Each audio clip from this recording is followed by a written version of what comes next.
Hi everyone, this is Bee Shirley with the Crafty Bee. Thanks for joining me today. I just want to take a minute to share some makeup brush or holders that I made for a friend of ours. So don't forget to give me a thumbs up or a thumbs down and subscribe. And if you would like to share this video, you're welcome to share the video. And if you would, give me some kind of comment to let me know what you think of my video.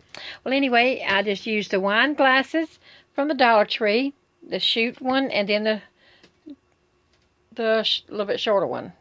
Okay, and I used my Diamond Bling.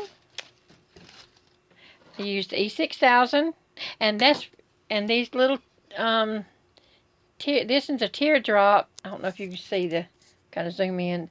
The teardrop shaped self-adhesive diamonds, and these was little diamond shaped, triangle shape, or whatever you want to call them. I just put them on there. Anyway, it was that simple. And here is the little diamond fillers, like little diamonds, to put inside there to hold the makeup brushes in. See, it was that simple. I hope you enjoyed the video, and don't forget to share it with someone. God bless you. Have a great day.